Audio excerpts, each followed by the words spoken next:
We're talking about repetition in the arts. Someone said, I guess we're talking about Casablanca. No, funny guy.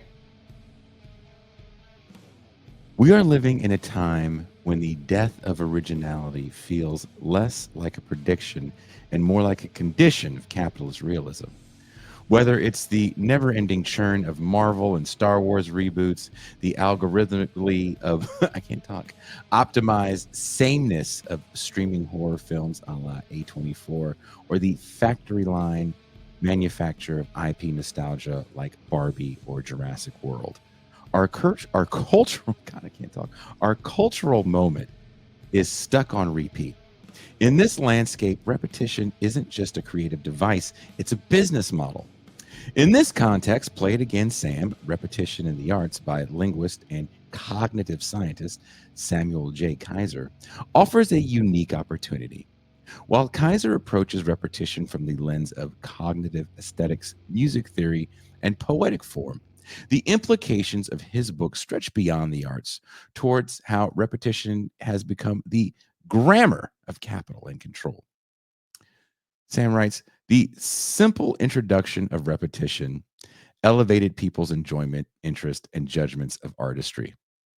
But what happens when that enjoyment is weaponized by platforms and studios? What happens when our collective aesthetic experience is less about discovery and more about reinforcement? Today, we're not just exploring repetition as a pleasure mechanism. We're asking whether repetition has become a pacification machine in what some call late stage capitalism. Now, coming all the way live from a secret bunker somewhere in Massachusetts, please welcome Samuel J. Kaiser.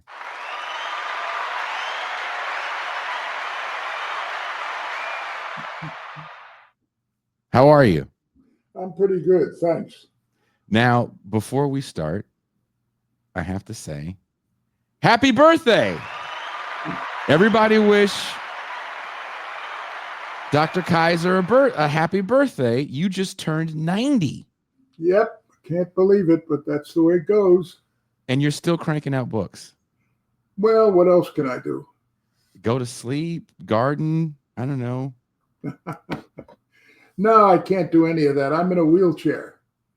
And so my mobility is slightly limited. Thank God I play in a jazz orchestra where the conductor doesn't mind having the second trombone player in a wheelchair. I wanted to ask you that before we even get into the book. There are chapters in the book where you talk about music. So you are a musician, and you said you've been playing in this jazz orchestra for how long? Well, I actually have been playing in it for 38 years. The orchestra itself is 53 years old. I think going on 54. I think it's the longest running without any interruption jazz ensemble in the United States. And it's probably the world. It's the Aardvark Jazz Orchestra. You can see it, find it online, bunch of CDs. And it was founded by Mark Harvey, a Methodist pastor. I do have to ask the question, what sparked your love for jazz?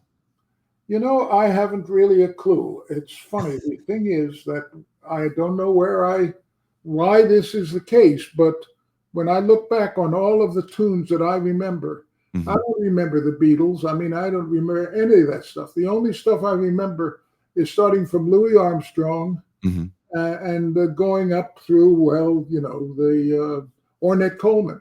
I mean, it was just, I got hooked on jazz and that's all I listened to. I really like the creative aspect of jazz. The fact that you can improvise, the fact that you can sort of give names to feelings for which there are no words. Ooh, that's kind of beautiful. Were you listening to jazz growing up in Philly? No. Look, I left Philly when I was 3. Whoa. I went to Washington, D.C. I went to school there. I left there when I was, I guess I was 20, and I never went back. So was D.C. that kind of helped shape your love for jazz music? Yeah, I suppose it did, but I don't think it was D.C. You know, D.C. wasn't a very, from a cultural point of view, it wasn't a very nice town. It was racist. It was anti-Semitic. In fact, all of the things that are on the front burner today. Yeah. Tout ça change, tout c'est les mêmes choses. Everything changes, everything is the same. I used to walk by a black school, Mhm. and I'd never even thought twice about it. I'd go to my white school. Mhm. But because I grew up in an anti-Semitic neighborhood, the black kids sort of took pity on me because they thought this was really funny. There's this white guy that the other white guys don't like. So they were curious about me, I guess. I was sort of like an ugly duckling. Mhm. I learned to play baseball in the black school after school. The other kids would go play in their yards, or I would go to the black school, and there I would play baseball, softball, and they taught me to tumble. And maybe that relationship might be a factor in my life. One of my teachers said of my playing that I was the blackest white man he'd ever heard. Okay. And you're like, well, I'm not gonna argue with this guy, because from the point of view of trombone playing, he was a monster. So there it is. That may have been in the cultural mix, but I came out of it with a great admirer of jazz musicians. Well, let's begin with the foundation of your book, your P4 conjecture: parallelism, priming, prediction, and pleasure. Yeah. Could you unpack how you see these four cognitive processes interacting across the arts, and why this quartet in particular matters? Well, look, I think it starts like this. The whole thing is really very simple. It's not complicated at all. Human beings have the ability to tell whether something is the same, but in order to be able to tell whether something is the same, you also have to be able to tell whether it's different. So we actually have hardwired into our mental circuitry, same except. Now, why? Well, it turns out there's been a bunch of experiments which show that you take a subject, say an infant, and you show the subject the same image over and over and over again, say the face of a mother. And it turns out that just by the nature of things, the subject, the infant, forges a bond with the image, the mother. Now, a bond of affection. That is to say, just by seeing the same thing over and over and over again, a subject finds it pleasurable, probably because it finds it safe. Okay. But and that may be a way of nature telling Homo sapiens, you can tell a safe environment if you're there over and over and over again and nothing happens to you. Okay. The reason where the difference kicks in is that if you're in this safe environment and suddenly something is different, you better pay attention, because it could be dangerous. Okay, so this is something that's hardwired into us. I can't give you an argument about why, because I think most evolutionary stories are just so stories. But the facts are that familiarity breeds affection. Okay, so now my point is that what artists did was they co-opted that innate, hardwired propensity of the brain to introduce a pleasure into their art forms. And you might think of it as a chef adding spices to a dish. And when you look at poetry, repetition comes in through the meter, the repetition of the metricals, the rhythmic structure of lines. Repetition comes into effect when you look at end rhyme. Let's say ham and spam. Yeah. If you're a speaker of English, you know that ham and spam rhyme. You know that ham and foot powder doesn't. We have that ability. It's hardwired. It's innate. We're really good at it. You got it? Okay. So what about in music? Well, when I looked at this, my first field was, English literature was really what I studied in undergraduate. I write poetry, and I guess you'd say a fan of literature. And so I knew that pretty well. But I thought, I wonder if this particular same except shows up elsewhere. Since I'm a jazz musician, I decided to look at jazz standards. Lo and behold, it shows up there as well. In the standards? Absolutely. Okay. I'll show you how. You want me to show you how? Please. Okay. So let me go back to rhyme. Okay. First, so that I can give you, just to remind people of what it is they're doing when they decide that, say, look and book rhyme.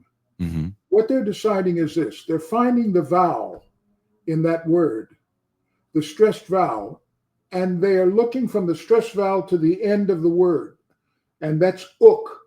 Then they look at the target word, which is book, and they look to see from the stressed vowel to the end if it's the same or not.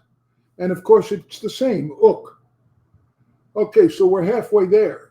Then you look just before the stressed vowel to the beginning of the word. In one case, it's a L, L, and in the other case, it's a B, B. And the rule of end rhyme is this. Everything from the stressed vowel to the end must be the same, and everything from to the left of the stressed vowel to the beginning of the word must be different. In other words, it must be the same except. Got it? Got it. That's pretty simple, right? I don't need to break it down anymore. No, I think we're with you. Now let's go to Satin Doll. Okay. This was written by Duke Ellington and Billy Strayhorn in 1950. Okay. It was their last big hit. 3 years later, Johnny Mercer wrote the lyrics to it. You know, cigarette holder, she wigs me over her shoulder, she digs me out, satin, my satin doll. Yeah. Okay. So here's how the melody goes. And the thing you got to, you play guitar, you told me, and so I know you'll know this about music. Music notation packs into a single notation two things: the pitch of a note and the rhythm of a note, its duration. Yes. Okay. So let's take a listen. Let me just sort of sing for you the first two measures of Satin Doll. Okay. Ba doo da doo da ba doo da. That's the first two measures. Now let's take it apart. What's the rhythm? The rhythm is ba boo da ba doo da, and the notes vary. You know, ba boo da doo da ba doo da. Now let's go to the next two bars. They go ba boo da ba doo da. Okay, so now let's sing the whole four bars. Ba boo da ba doo da ba boo da ba doo da. Now then, let's look at the rhythm of those four bars. First two bars are ba boo da ba doo da. Second two bars are ba boo da ba doo da. Those are the same. Those are the ook of book and look. Okay, gotcha. Now let's find out what's different. The first two bars, ba boo da ba doo da. The second two bars are the same as the first, except they're one step higher in the scale. Ba boo da ba doo da. For the rest of the tune, that's exactly the way it's built. The whole darn thing is built on repetition. So let's take a look at the bridge. Ba ba ba doo ba da ba ba ba doo ba da ba. Ba ba ba doo ba da ba ba ba doo ba da ba. And so there, what happens is the rhythm is ba ba da ba ba da ba doo ba da ba ba da ba doo ba da ba. Those four measures identical to the next four measures. And as far as the melody is concerned, the first four measures of the melody and the second four measures are identical except a step up. It's the same thing in the first 8 bars in the bridge. The whole thing is nothing but the same except. Now let's take a look at painting. Okay. You know Andy Warhol's Campbell soup cans? Yes. Okay, let's talk about those. Andy Warhol did those those Campbell soup cans. He wanted to stick his finger in the eye of abstract expressionism, which he thought was, sort of too much in love with itself. It was just super sophisticated, blah, blah. So what he did was he took the most common object you can imagine, a can of soup in a supermarket, and he painted it 32 times. Mm-hmm. Each one is identical to the other. That is to say, it's the ook of look and book. It's the ba-bood-up, bood-up, ba-dood-up of that Satin Doll. Each can was the same. Mm-hmm. And he put them in 4 rows, 8 cans each, and hung them on a wall. That's what's the same. Can you guess what's different? What's different? The label of the kind of soup in the can. Celery, chicken soup, Scotch broth, beef broth, Yeah. pea soup, tomato. Every single label is a different soup. I never noticed that. That is visual rhyme. No, you don't notice it, but it's that hardwired repetition Mm-hmm. that goes off in your brain and you like it.